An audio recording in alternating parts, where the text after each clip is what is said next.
Hello, how are you today? So, in my meditation this morning, it was brought to my attention, well, it has been for a while, that it's time for me to tell my story. That it's important for me to share the experiences that I've had so that you know and can see why I know that there is nothing that you can't overcome. That there's nothing that is so horrible that you have done or thought or experienced or anything else that can stop you from being happy, from being at peace with yourself. So I've been so reluctant to do this, and it's not because I'm ashamed or because I am triggered by any of the things that I've experienced. For the most part, I just don't even think about them anymore. And I don't want to be uh, pitied, I guess. I don't want anybody to. Uh, it's not who I am. It's just my experiences. They're my stories. Nothing more than that. They're just my stories. Um, are there habits of thought that I still find myself caught up in? Of course. Um, it just is. But for the most part, it was just my life. It's just things that happened, and you get up and you move on, and ultimately, I think the thing that gets me through it or got me through it is no matter how horrible it was I going to allow this person or this experience or this tragedy to rob me of my life, to rob me of my joy. So I hope you get something out of this.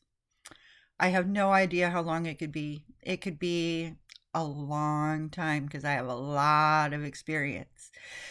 So be patient with me or not.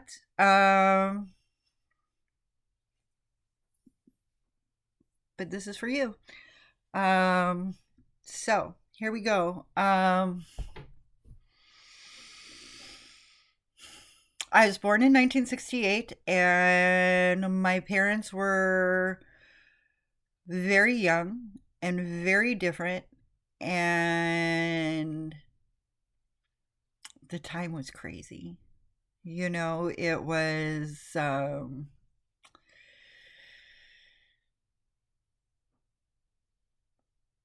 there was the whole hippie movement going on. There were things were divided very much as they are now in between conservative and liberal and what's the right way to do things and who are we and where do we want to go and what are the new experiences we want to have, blah blah blah blah blah.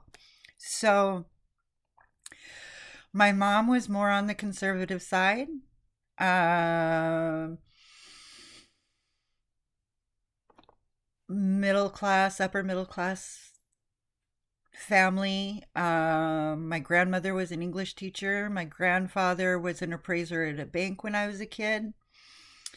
And it was a very normal, lifestyle at that time. My dad's side of the family was very different. Um, my dad would be what would be considered a hippie today, although he would never identify himself in that way. Um, his parents even were a large part of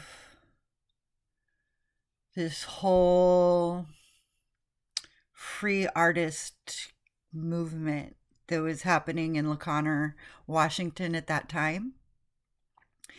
And so um, they had mm, big, beautiful parties at their house all the time, and uh, very wild, interesting people that I was exposed to as a child, which I just loved. Um, but growing up with these two polar opposite families gave me the opportunity to see both sides and to pick and choose the best out of both. I lean more towards the hippie side than I do the more conservative side, but I still have those aspects in me, and they still color who I am to this day. Um, Sometimes in a little bit of conflict, but that's my learning path. That's what those are the circumstances that I deal with.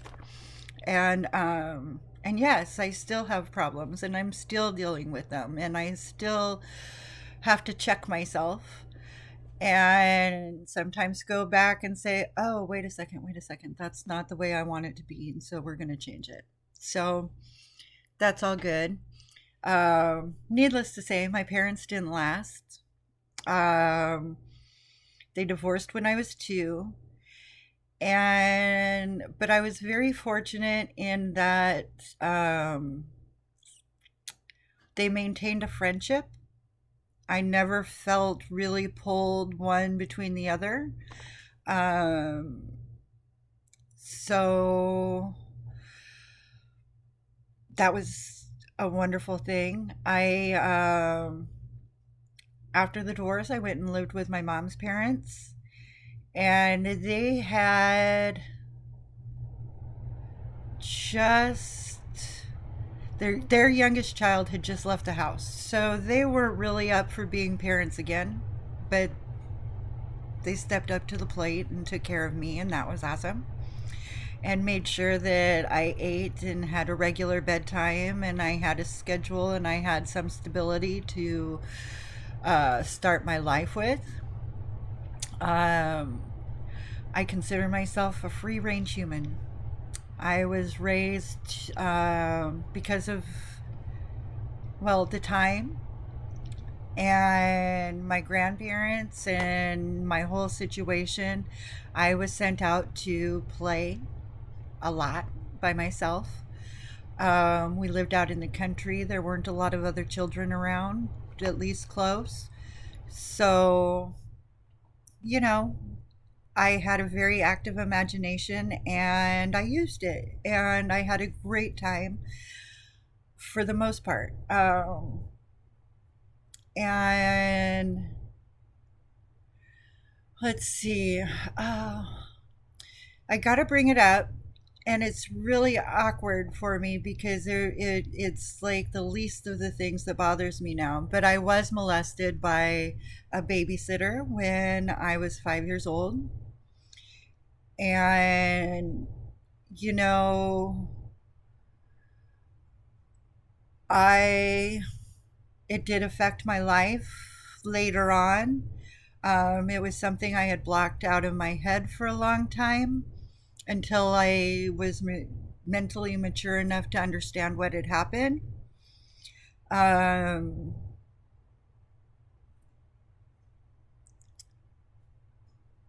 and I suppose, it's something that happened. Um,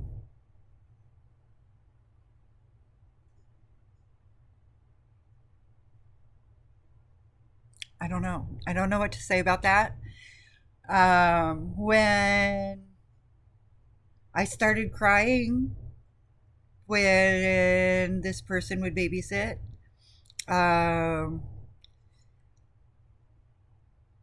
then my grandparents just found me another babysitter, and so it didn't continue for years and years and years and years and years. It just didn't go on. It was something that got taken care of. So I was very fortunate. Um, but other than that, I had a pretty idyllic childhood, really. When I was about 9, my mom moved me into her house. Um, and she worked a lot of hours. And, at that time, we were called latchkey children.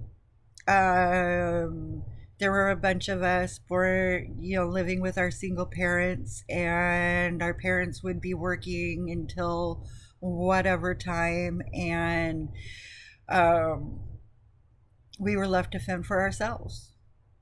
There's a whole generation of us. Maybe you're a part of it. Maybe you've had that experience yourself. And later on, I was taking care of an elderly woman, and she had the most beautiful phrase for it. She said that it wasn't so much that I was neglected, is that I was raised in an atmosphere of benign neglect. And I love that. I love that because I was loved, but I didn't necessarily receive all the guidance that was maybe necessary. So my real trouble didn't start until, I mean, I was a handful, don't get me wrong. I was in trouble a lot.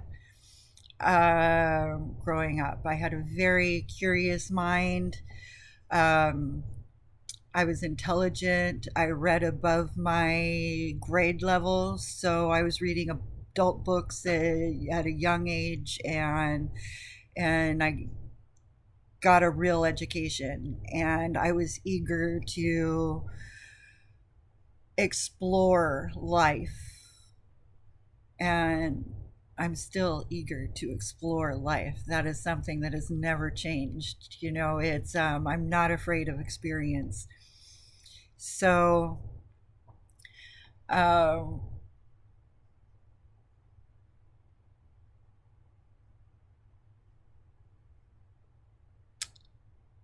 when I was 12, my mom took a job in another town, and we moved away from everybody we knew.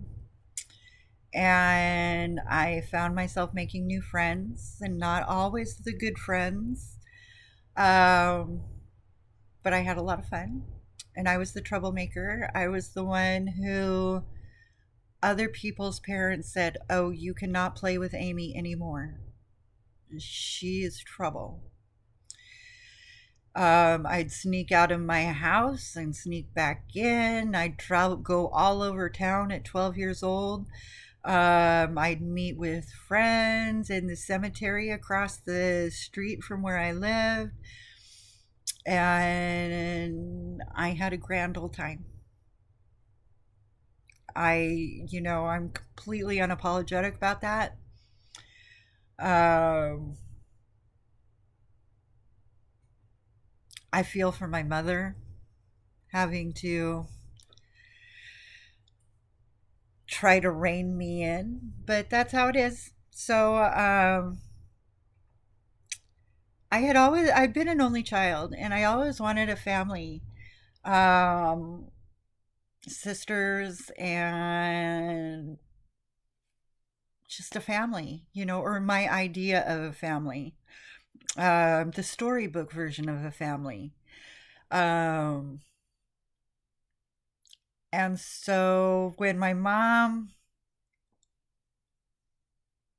told me that she was going to get remarried, I had met, excuse me, I had already met the man that she was going to get married to, and I liked him well enough,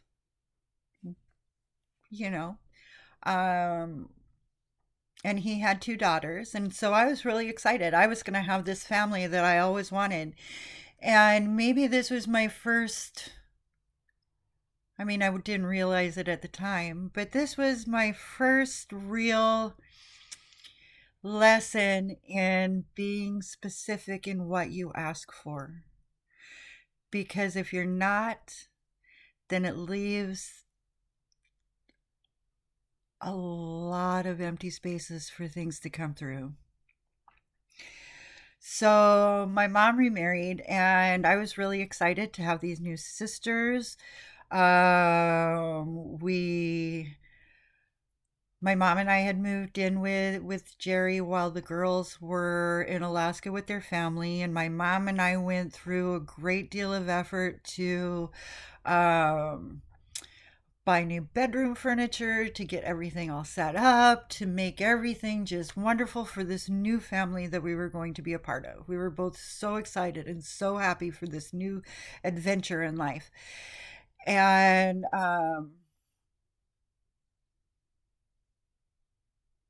yeah, that didn't work out anywhere near my fantasies. Um, it turns out that my stepdad was an alcoholic, a Vietnam War vet with severe PTSD, and was a very controlling individual. And so, and my sisters had been raised, my stepsisters had been raised in a family where there was a great deal of abuse. The, their parents would beat the crap out of each other or would be fighting all the time. And this kind of hatred and anger and violence was something that I had never experienced before. Um, so it was really hard. My stepdad was, like I said, a Vietnam War vet, so military, and he had a very definite way he wanted to do things.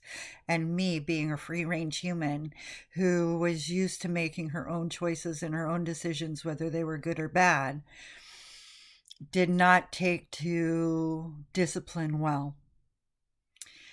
And I was sharing a bedroom with a couple of the older girls, and or with the older girl, and it turned out that they did not want me the way that I wanted them. And I didn't know how to be a sister. I didn't know how to live with another human being. So I made my mistakes. Um, and they systematically went out of their way to drive me crazy. And how they did this was like little things. They would take um, my makeup that was in the bathroom where I always leave it, and they'd hide it. And then I'd be looking for it, and I'd look everywhere and this, that, and another thing. And then they'd stash it under the bed and say, "Oh, did you look there?" And of course I looked there. Well, and then I'd look there again, and there it was. Just little things making me question my sanity, making me question what my own judgment. Um, my parents, my mom and stepdad, were working all the time and were exhausted, and I don't know. They had their own shit to deal with. And this all came to a head. I think I was 15. It was about a year into the relationship when I was out of the room And my sisters had taken a bottle of fingernail polish and poured it all over the bedspread, my bedspread. And when I came in and I was so upset about them doing this and asked why they did this, they said that I had done it myself. And don't you remember? And I knew that this isn't something that I would do. Um, that bedspread I chose with love and hope, and it at this point it encompassed everything that I had still hoped for in a family. So that was kind of just the straw that broke the camel's back. And I grabbed my bedspread off of the sofa and I went into the living room where both Jerry and my mom were sitting. And I threw it down and told them, I have had enough of this. I cannot take it anymore. I cannot. This is what's going on in my world. This is what I'm dealing with on a regular basis, and I need help. And they both just kind of looked at me and told me to stop being so over dramatic and to just deal with it. And something inside of me snapped at that moment. And it was like a light bulb went off that nobody had my back. That at 15 years old, that I was truly on my own. And I didn't have the skills to deal with what was happening to me.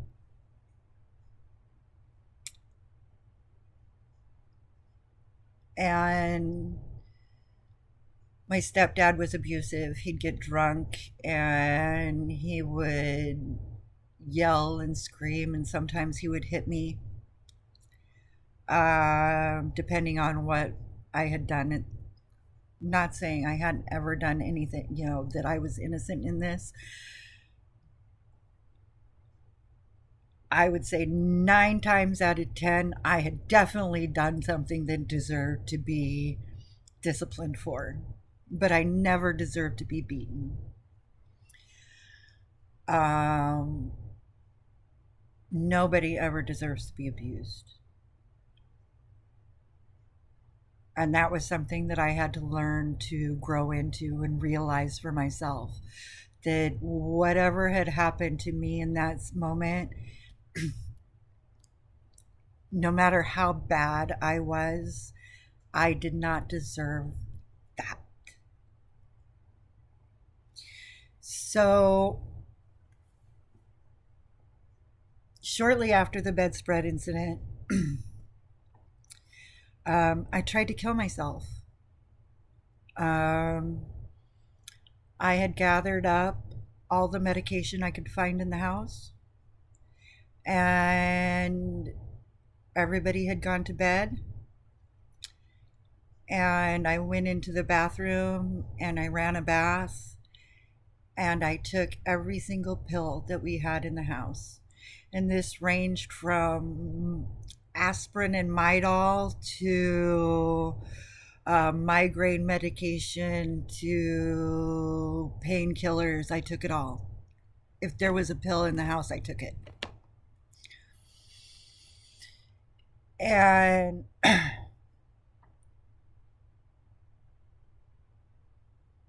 I had a near death experience in the bathtub. I found myself floating outside my body, and it was the most beautiful and amazing experience. And from that moment, I have never been afraid to die. It was beautiful. I didn't see the white light that people talk about. There was nobody greeting me. There was, all I had was this loving, empty space and just be. And it was beautiful. I don't know what would have happened after that. Maybe a little bit longer and I would have seen the light. I don't know. Um, but at that point, it was like there was a hand that just landed on my chest and shoved me back into my body and told me no, that I was not allowed to go yet, that I was not going to be allowed to die. And I begged and I pleaded and I cried that I didn't want to come back. I did not want to come back.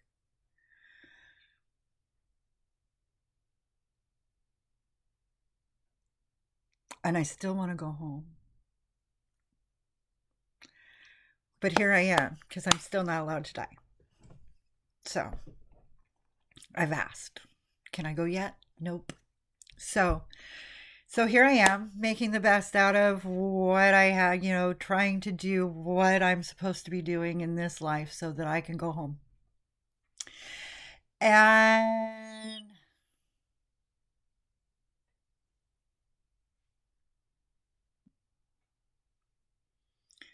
so I wasn't going to be allowed to die until I'd done what I completed what I was here to do.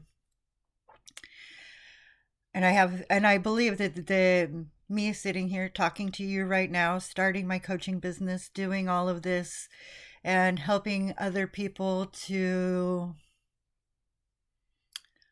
overcome their past is part of that mission, part of that path. If I didn't believe that was so, I wouldn't be doing it, believe me. It's so far out of my comfort zone.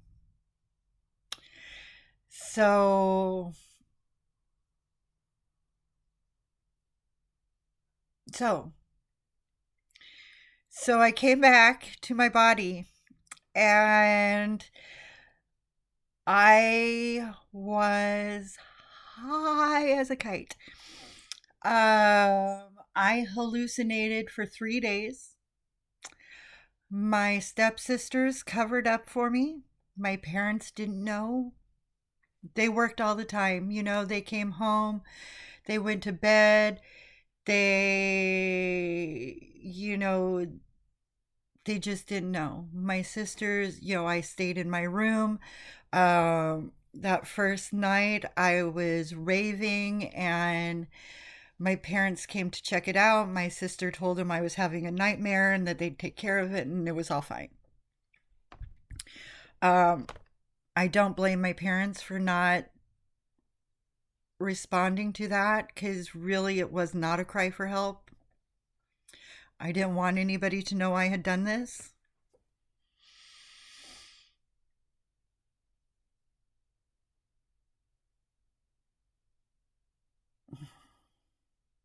So life went on, and I started running away in for real. Any chance I got, if I found a place where I could crash, I'd go. I'd pack my bags and I'd go. I'd be brought back home, and the abuse would start. And there was one time I remember that I was gone overnight, for crying out loud, and they brought me home and they're like, well, I hope you know that you don't know what's out there. And my only thought was, you know what, I might not know what's out there, but I do know what's in here, and I don't want any part of it. So I kept running away. And I got involved in drugs and alcohol, and I discovered the power of my body sexually and that I could manipulate men with my body. Um,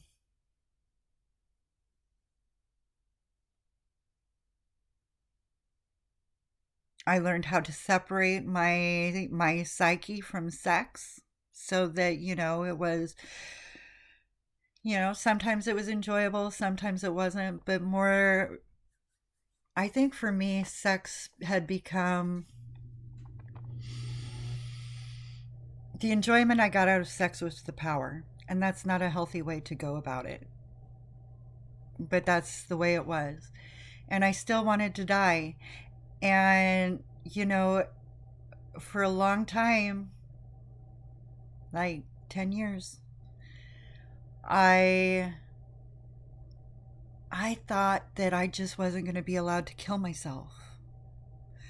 I didn't realize then that I really just wasn't going to be allowed to die. And so I spent a decade trying to die.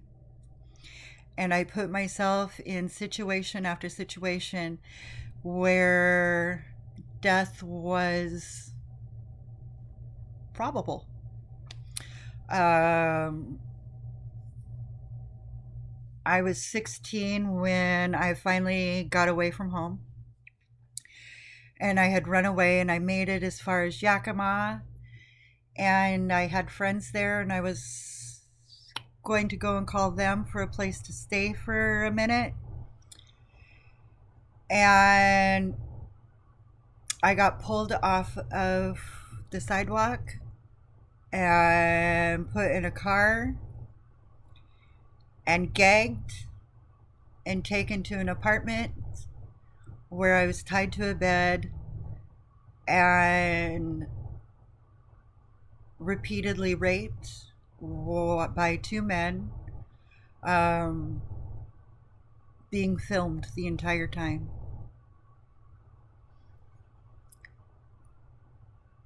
And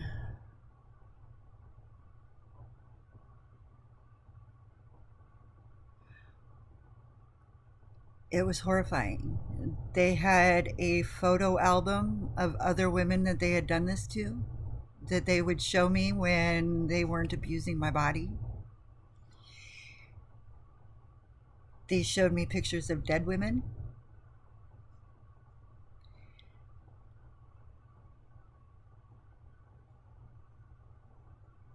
And I knew that this was their plan for me. And there was nothing that I was going to be able to do about it. So, I don't know. I just endured. I don't.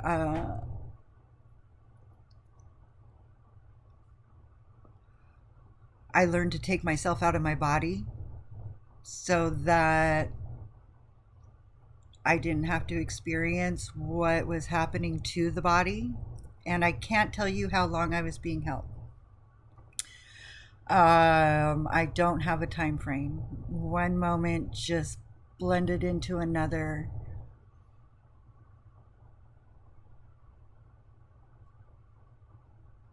And then one day, the two men had left the house and left me in care of an older man. And he untied me from the bed, had me get dressed, handed me my bag, and told me to run. And that's what I did. Maybe I should have gone to the police. Maybe I should have told somebody. Maybe I should have done something that maybe I can't go back and do anything about that right now. But I was so horrified and I was so scared that the only thing I could do is that I ran as fast as I could to the Greyhound bus station. I didn't have any money, so I couldn't get on a bus anywhere. But I saw this group of people leaving the bus and getting into a car. And I went up to this group of people and I asked them where they were going. And they said they were going to Seattle. And I asked them if I could hitch a ride. And they said yes. So I got away. And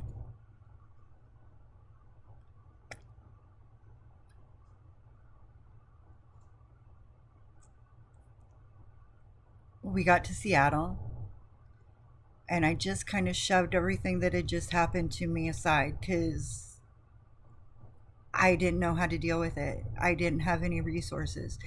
And my experience had told me that I'm on my own, that there wasn't anybody I could turn to. Um, we got up as far as Federal Way. They dropped me off at the Fred Meyer there. I didn't know what to do, so I ended up calling my dad's mom. And I told Maxine that I was in Federal Way, I was stuck, and I couldn't go home. And she's like, okay, hold on, honey. I'm going to call Kay and Frank, and I'm going to have them come and get you, and then you can come here in the morning. And that's what she did. And Kay and Frank came and got me, and they took me home, and they fed me beef stroganoff and gave me a glass of scotch and made me up a bed on the sofa. And the next week, I went and spent some time with my grandmother, my dad's mom. Now, Maxine is an amazing woman. And I did not tell her what had happened to me. I did not tell her what my experience was. I just compartmentalized. I put it to a side of my brain because I just didn't even know what to do with that. I didn't want to relive it. I didn't want to go through it. I didn't want to deal with it. I just put that over there. It was an experience I lived through, and I didn't want to do that. And so Granny had a life. Granny was not your typical granny. She was not milk and cookies. Granny Wyman was get up at around 8, 9 o'clock in the morning, drink coffee, smoke cigarettes, play solitaire until 10 or 11, when we'd get dressed, make ourselves beautiful, because then the front door would open and the visitors would start to arrive, and the grand party would go on. She's my hero. So I couldn't stay with her for long. But she also respected the fact that, going back to my mother was probably not the best thing for me. And so she got on the phone and she got a hold of Job Corps. And I was a few months too young, or I was like 6 months too young to go into the program. They had an age limit, and I was too young. And so they're like, okay, well, if you can hold on to her for like 2 months, then we'll, kind of bend the rules and let her in. And so I spent a little bit of time with her, and which was amazing and probably exactly what I needed at that given point in time. She never pushed me for information on why I couldn't go back home. She never pushed me on what had happened that brought me to Federal Way. She just never pushed me. She just accepted that if I wanted to talk, I would talk, and she was there to listen. If I didn't want to talk, well, we'll come up with a solution. And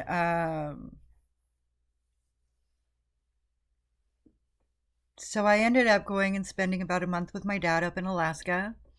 I was there when my brother Walt was born. And I don't know. I don't know how my life would have been different if I could have stayed with them. Um,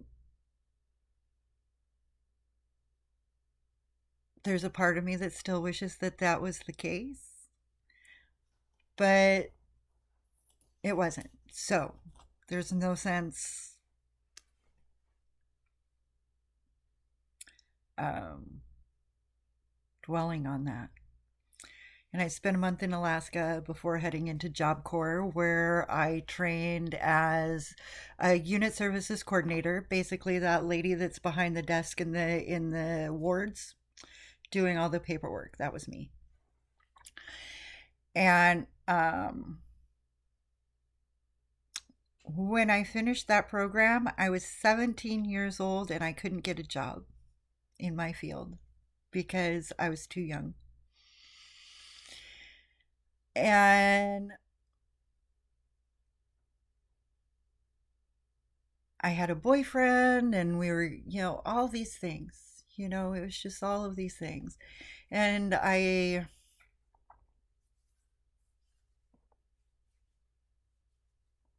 was trying to figure out where I was going to go, what I was going to do. My boyfriend and I didn't work out. We were 17, I was 17 years old. Um, and I still had a death wish. So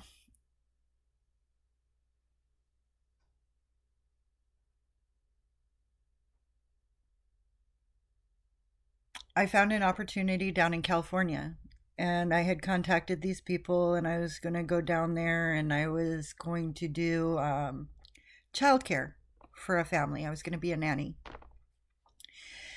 And so I got on the bus and I was headed down there, and I got down to LA, and it turns out that there was a major family emergency with these people that I was supposed to go to work for. They weren't in town.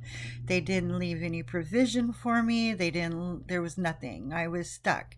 And the bus had lost my luggage, and I had no money. I had nothing. I had the clothes on my back. I had my purse,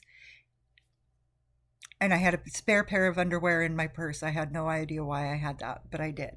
So I started walking, and I walked down to the beach, and I didn't know where I was going to go, and I didn't know what I was going to do. And so I decided I was just going to start walking north and hitchhiking on my way home.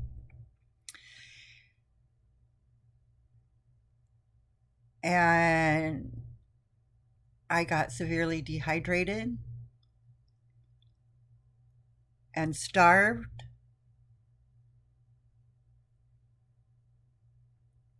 I got picked up a couple times. I got abused some more.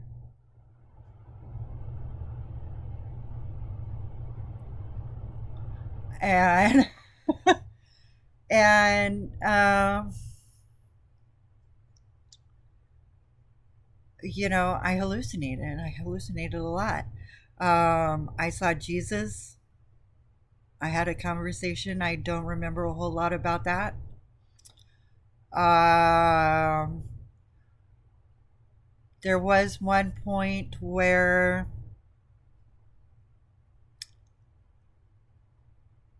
I was walking along the boardwalk, and I walked over a bridge, and it's like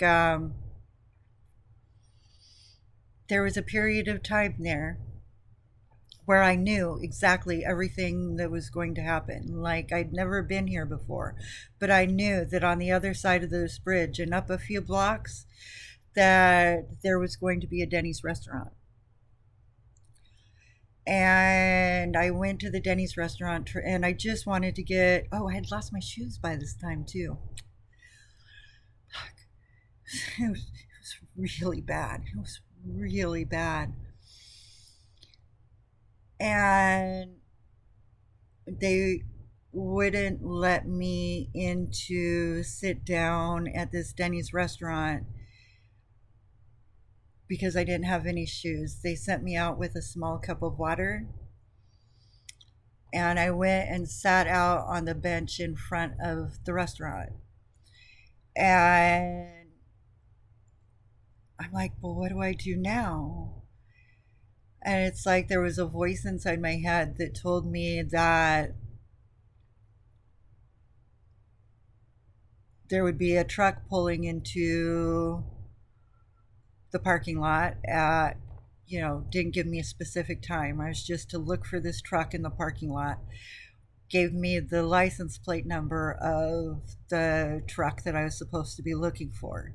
And I was supposed to go up to the person that drove this truck and tell them that they were supposed to help me and that I would receive help. And so I waited and I waited for a really long time. It was a long time.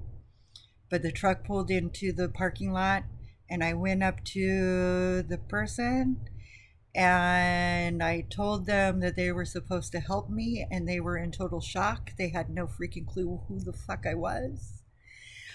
But they did. They took me and they took me to like Walgreens or some store and bought me a pair of shoes and bought me some food and took me and paid for a hotel room for me for the night.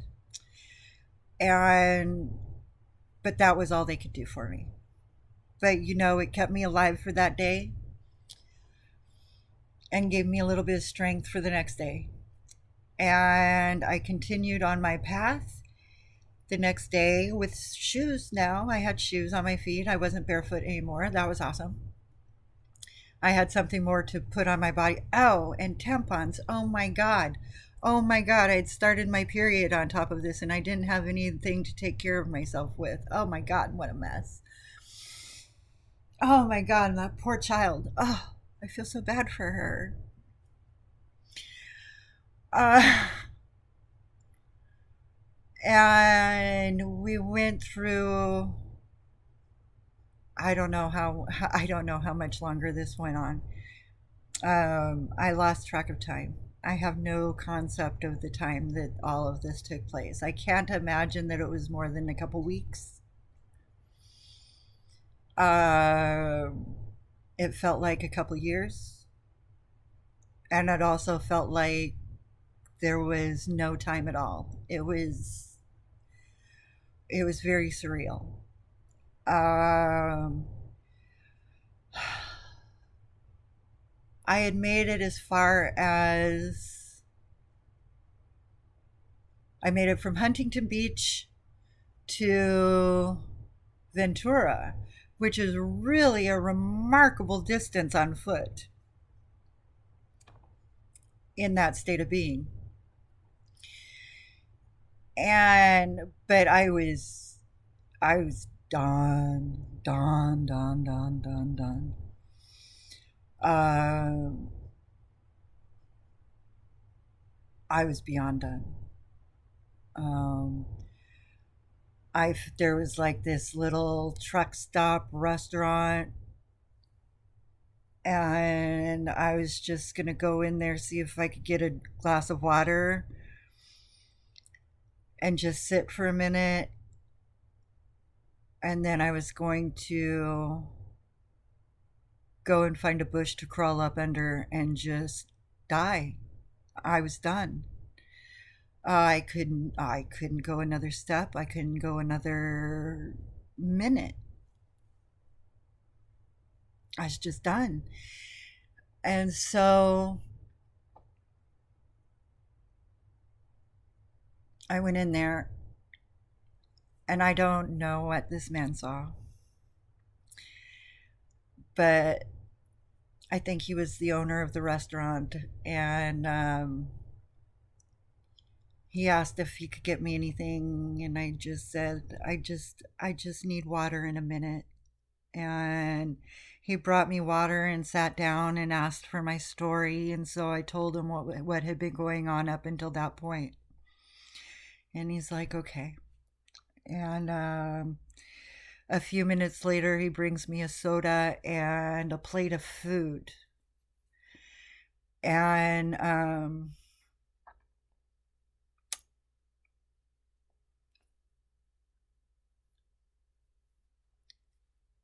I was sunburnt and dehydrated. I was so dehydrated that I could not swallow the food. Uh, I wanted the food. I wanted to eat the food. I put the food in my mouth and I would chew it and I would chew it and I would chew it. But I was so dehydrated that my throat was swollen and I couldn't get the food down. And so I drank my water, and the man came back and he said, I have these regular customers here and they are going to take you and they still have to finish their work for the day. But I want you to just go and ride with them. And then they're going to make sure that you get on a bus and you get home tomorrow. And I don't know,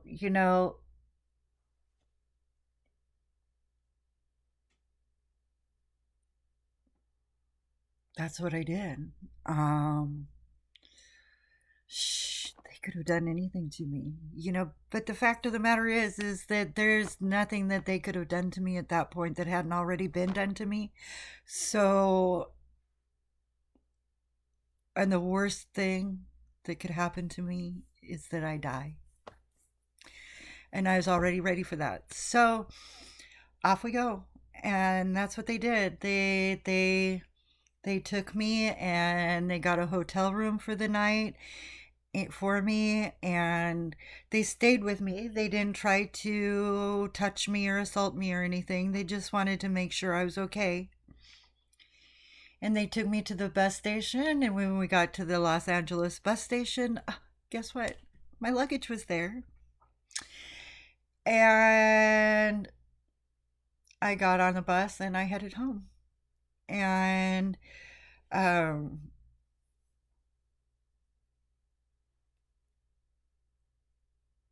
I was 17, almost 18 at the time. My dad came and picked me up from the bus station in Seattle. Um, I spent a couple weeks with them. It was awful because, well, they didn't trust me and they had no reason to. I was, hell on wheels. And my ankles were swollen from dehydration and sunburn to the size of softballs. And I was sick and I could hardly move. But, I don't know how long I spent there either. It all, I was in such a state at that time that time just kind of flowed together. Um, Sometimes you hear about how the time doesn't really exist. Well, in those moments, you truly understand how time doesn't exist. And I know that there are a lot of people out there who have horror stories that are equal to or even worse than my own, and have experienced similar time dilations. So I ended up going back to my mom's house. I was turning 18 at the time. I'm not saying that it made it better, but it didn't make it worse.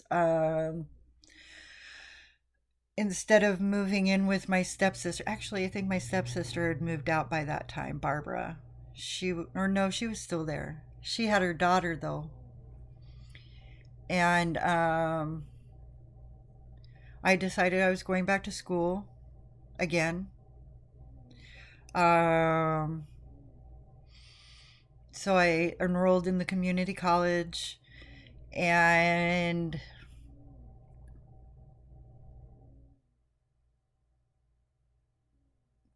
started getting an education, and I got enrolled in the drama department, and those were good years. I had a wonderful time for those few years. It wasn't, it wasn't great. Jerry was still an asshole. We didn't get along. We talked more. I was an adult. I had lived a life already, so it was different. Um, my stepsister Barbara was home, and she had my niece Heather, who I adore. She is like the most wonderful thing. Um, my sister had suffered from postpartum depression really bad, and I spent a lot of time taking care of that little baby.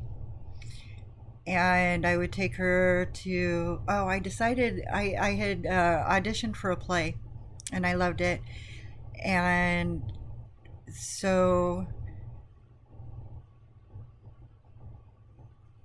I would take her to play rehearsals with me, and we just had a good time. And I had done some. Oh, I had gone to Seattle to talk with a modeling agency in talking about doing some modeling, and I did a photo shoot, and I was getting ready to go and launch into that, maybe see what we could do with that. And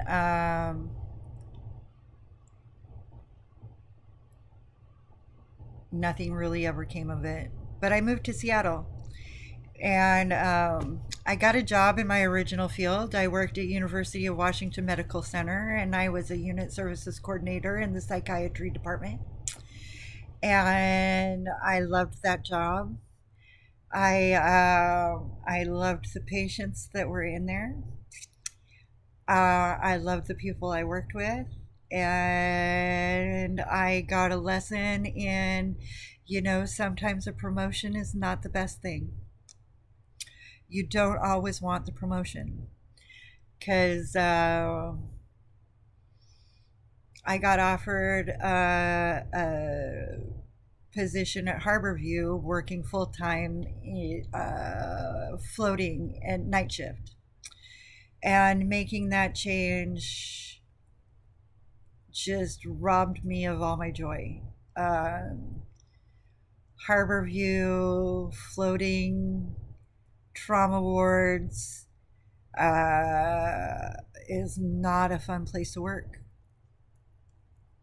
And I had a roommate, and let's see, I was 20 at this time, and she was a bartender, and so I'd go to the bar. I wasn't 21 yet, but she'd still let me go in there, and I'd drink and party and have a good time, and live life. And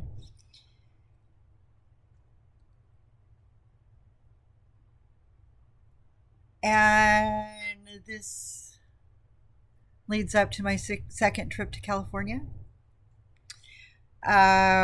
which wasn't nearly as traumatic as my first.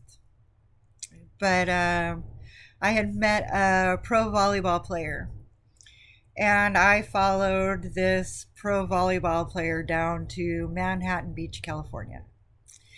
And I had another friend down there who was friends with my roommate who lived in Manhattan Beach. And so I spent some time living there. And I spent my time in Manhattan Beach basically being a professional beach bunny. I spent all day on the beach. I was learning how to surf. My main job was being pretty.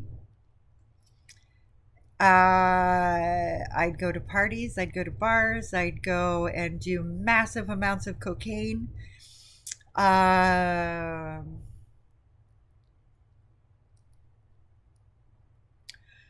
I had, I had, oh my God, it was crazy. It was just crazy. Um, it was crazy fun. It was crazy fun. I cannot regret this ever, because wow. I had one guy one night at the bar pay me $300 just to look at my feet. Oh my God. Serious, just to look at my feet.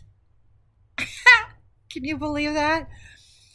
And I had a friend who was a personal assistant to some fancy lawyer up in Bel Air, Beverly Hills area.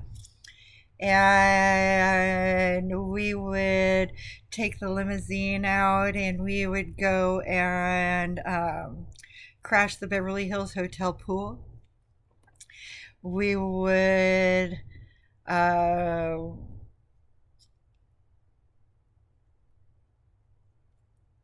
there was nothing I wouldn't do. It was just so much fun. I can't even begin to tell you how much fun it is.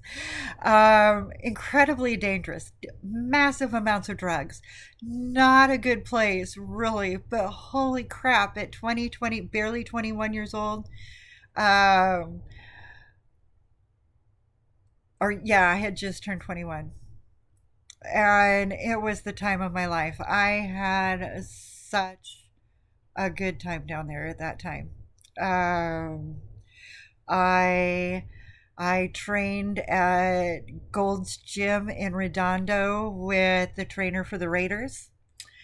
And I didn't pay anything for that because, well, I had nice tits and it was just fun. And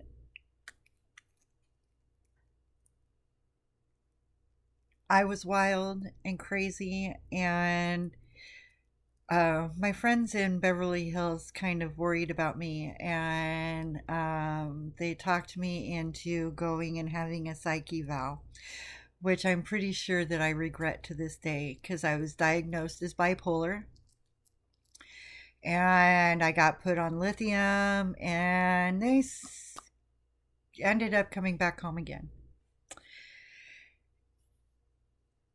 And living with my parents again was just never going to work. And I met my first husband, and uh, that was a toxic situation. That was my, it's really funny because they talk about role models. The men that you grow up with are the role models for the men that you choose in your life. And I just got to tell you how true that is because my first husband was an alcoholic and he would pick fights with me. He would get drunk and pick a fight with me over something stupid. And this is how I realized I have a temper, and I have a nasty temper. It is ugly. When I get angry, it's like there's a hot anger, and I can see the line. There's like a line in the sand where if you cross that, all bets are off. I just lose it. That red berserker go blind rage kind of a thing just kind of takes over. Um and He would push me to this point all the time, and I could see it coming, and I'd say, listen, you know what, if we want to fight, that's fine, but I need to step away for a few minutes and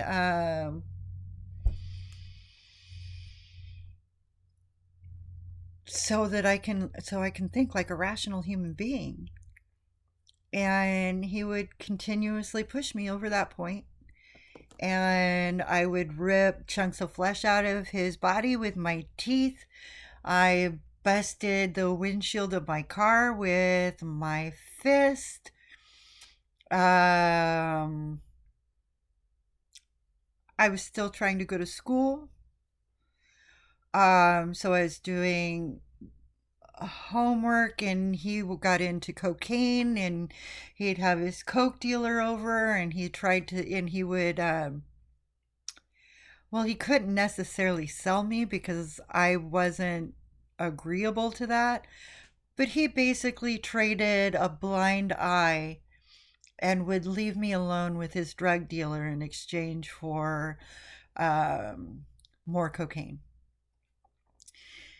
And he'd stick guns in my mouth, and I would beat the crap out of him.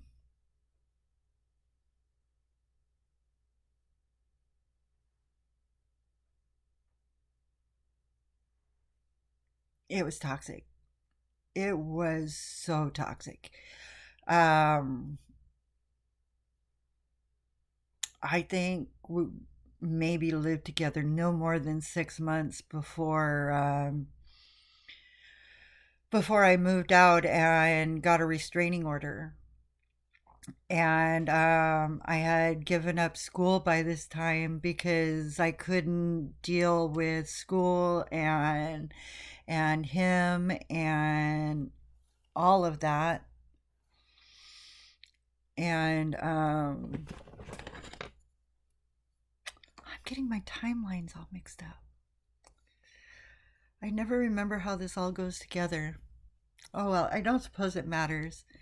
Um, 1821. Crazy. Um, 22.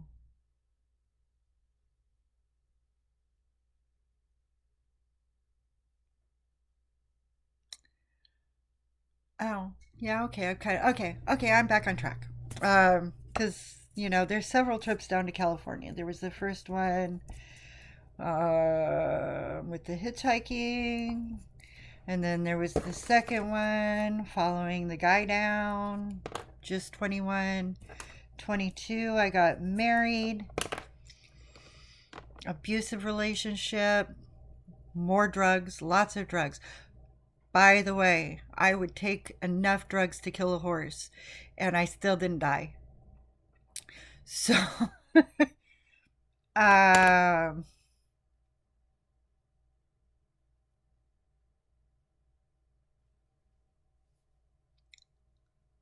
so I left him, moved in with another friend of mine, got a job at a nursing home, enjoyed that job somewhat. Um, had a relationship with a wonderful woman. That was nice. It didn't last, but it was nice. Um,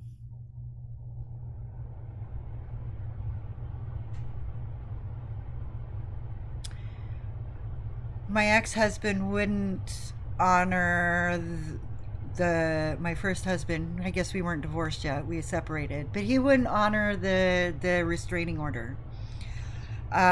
He'd come to my place of work. He'd steal my car. I couldn't find my driver's license. He told me he found it. I'd go over to get it, and he'd say he didn't know where it was, and just this awful, awful, awful bullshit that I knew as long as that I was in town that he wouldn't leave me alone, and I didn't trust the restraining order to protect me.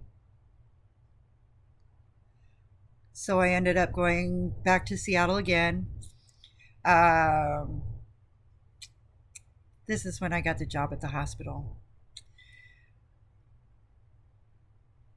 Yeah, yeah, no, yeah, no. I don't remember. Doesn't really matter. How it all fits into the timeline isn't really the most important. I get all hung up on it. But I ended up going back down to California.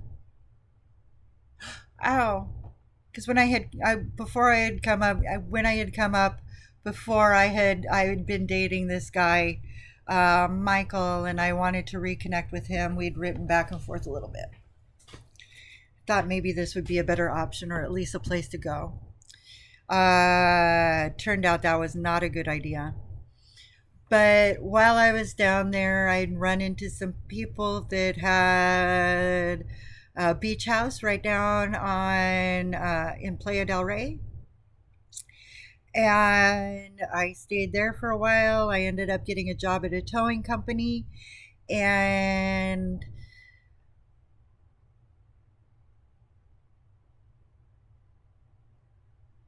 and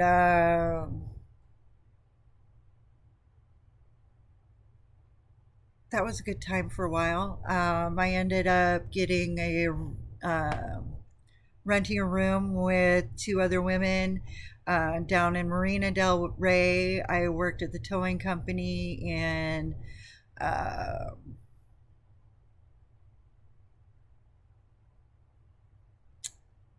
want to say Culver City, but I'm not sure that's right. Um, oh, before I got that, I did some secretarial work for a construction company in Bel Air. That was fun. See, it wasn't all awful. There's a lot of fun. There actually, when I come to think about it, it was a lot of fun with some really horrific moments. I had a really good life with a few really horrific moments. And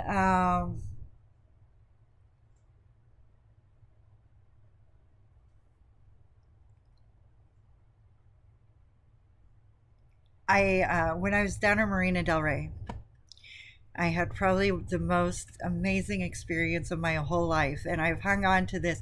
This is the second, other than my near death experience, this was the most impactful experience of my whole life. And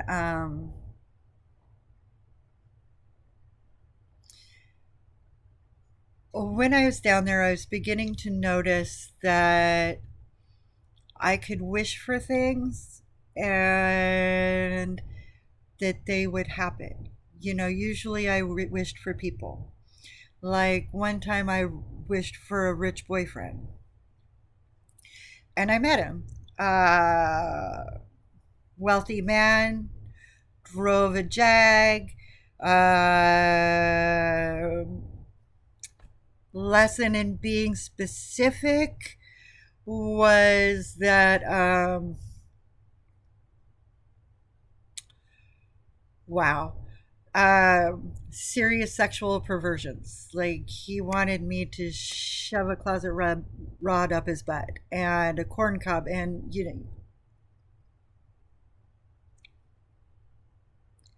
I can do a lot of things, but that wasn't one of them. So that ended really quick, and I used to hang out at the hotel bar in Marina Del Rey. There was a male bartender there that would let me drink for free in exchange for just sitting at the bar and flirting with customers and basically just being myself. And sure, I'm okay with that. I had no problem, no shame there. I'll flirt. I'm going to do it anyway. Why not get free drinks out of it?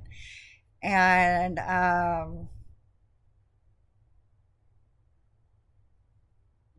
I hooked up with another millionaire there, and he was really sweet and really nice and had lots and lots of money, and maybe I should have married him. But I didn't love him, and I learned it's just not about the money for me. Damn it. Sometimes I think that if I had made that first move, that it would be, I'd be sitting in a life of luxury right now and not having to, I wouldn't be sitting here talking with you folks. Um, but that's okay. Um, I had a second opportunity to test those waters, and you know what? Same conclusion. I'm still not going to marry for money. Um, it's just not my thing. So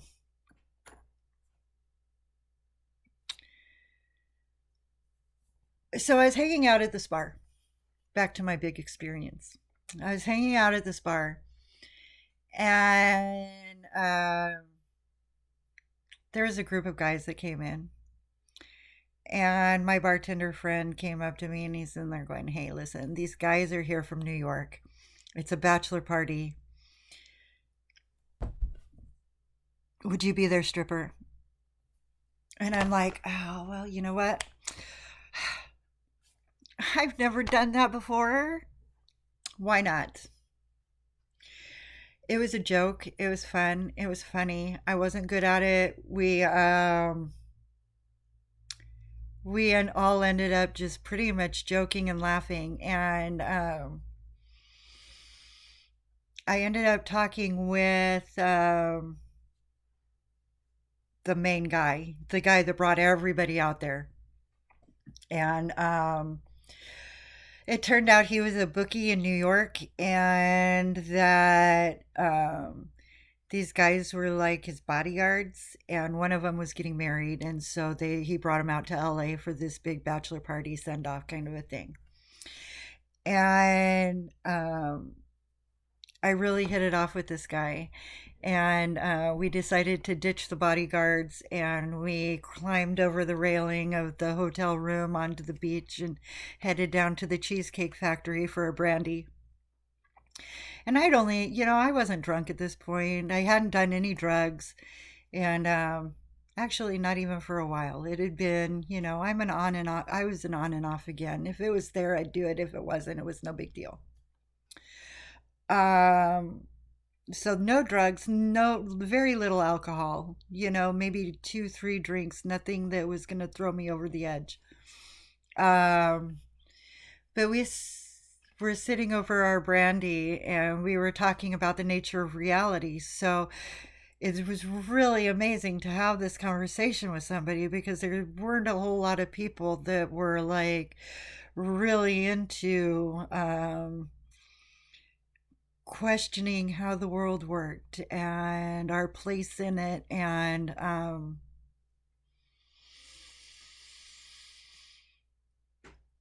I started telling him about, how I was wishing for things and that they would happen, and my experiences with the car down in California previously, and how the exact license plate number that I was looking for showed up. And this was my first introduction with the idea of you create your own reality. And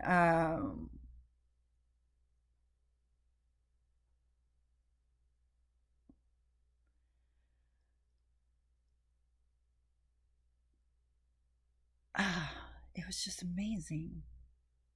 And so we finished our brandy and our cheesecake and went out to the beach, and there was a playground on the beach, and we continued our conversation. And I wish I could remember the conversation word by word, because it was so impactful and it was so amazing and it was so fun.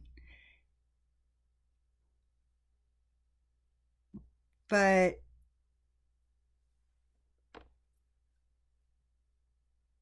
he was telling me,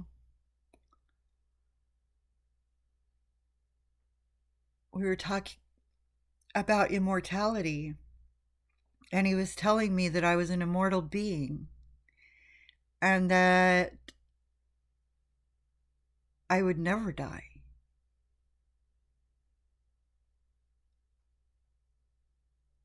And I was horrified, absolutely horrified. What do you mean I'm never going to die?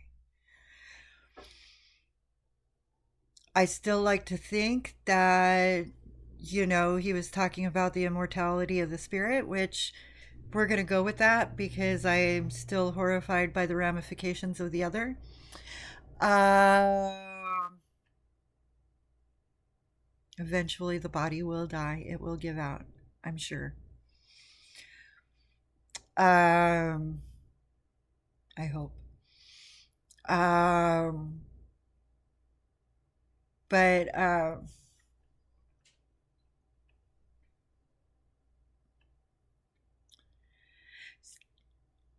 he said, okay, so I'm going to show you how this works.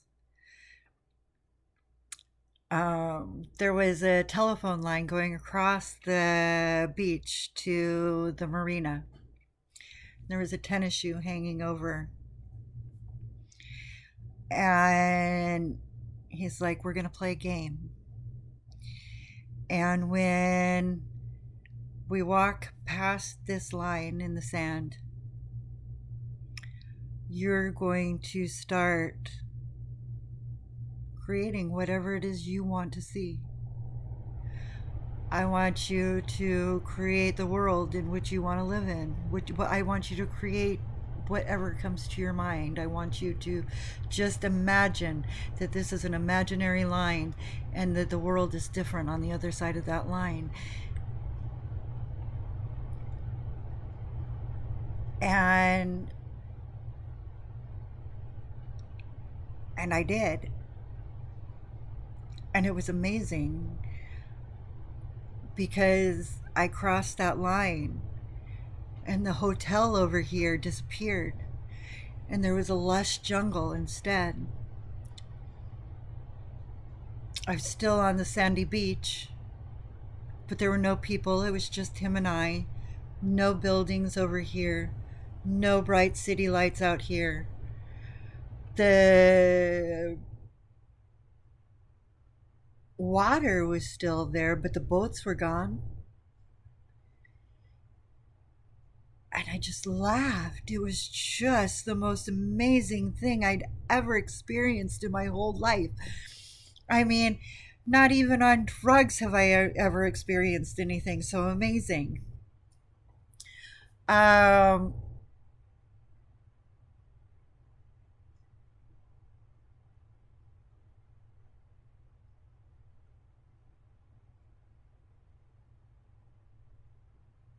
what do you say? What do you do? I mean, it was crazy and beautiful. And basically, I had created, when I looked at it, I'm like, oh my God, this is Gilligan's Island. And I guess, I wanted a jungle atmosphere, but Gilligan's Island was really the only reference that I truly had to what it could look like. And the marina lent itself to the shape of the lagoon in Gilligan's Island. So that's essentially what I created in my little world. And we laughed, and I'm like, how did you do this? And he's like, no, you did this. This is yours. And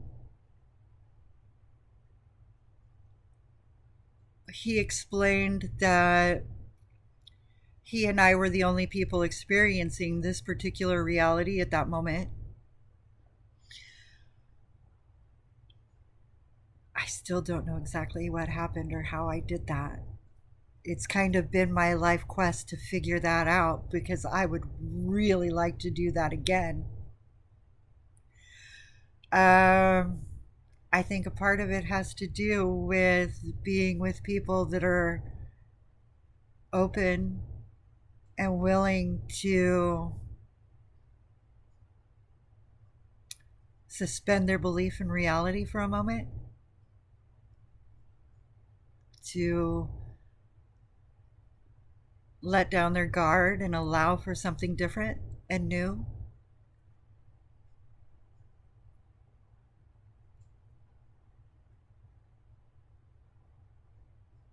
And when it comes down to it, it's really no fun changing a physical reality just for yourself.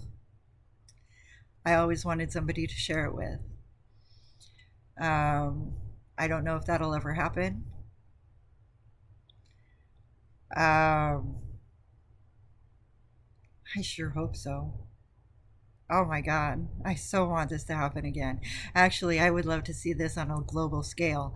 I would really love to see, you know, a good portion of humanity, or even a small portion of humanity, to just suspend belief for a moment and create something new.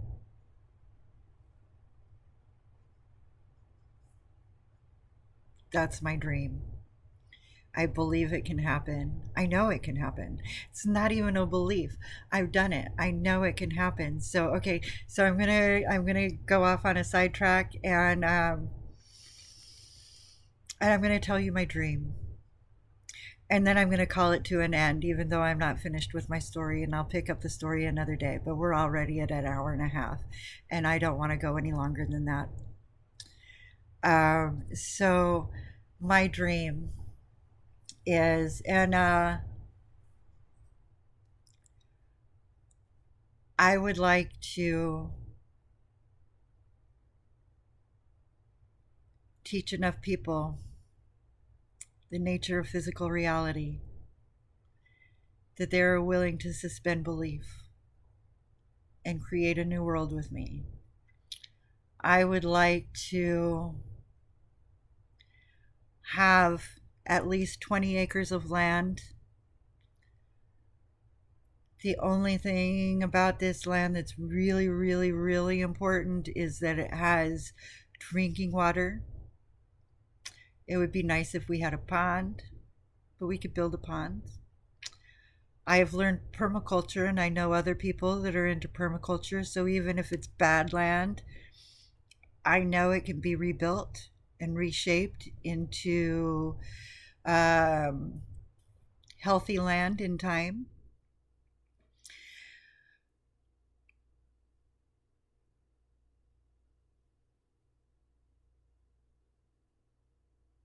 But I want to create a new world. I want to create the new world, Earth. I know it's possible, and I want to start with one small experimental community. Um, Everybody has something they're good at.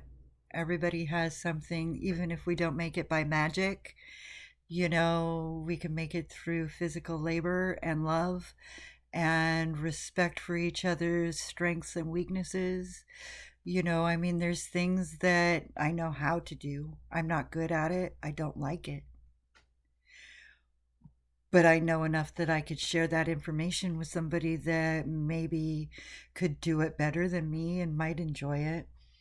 And that together we could create something new, that we could get along, um, where we could explore our inner consciousness.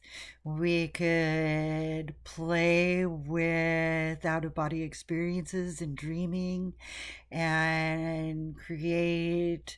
Um, and create whatever we wanted, to truly to create the world in our own image, to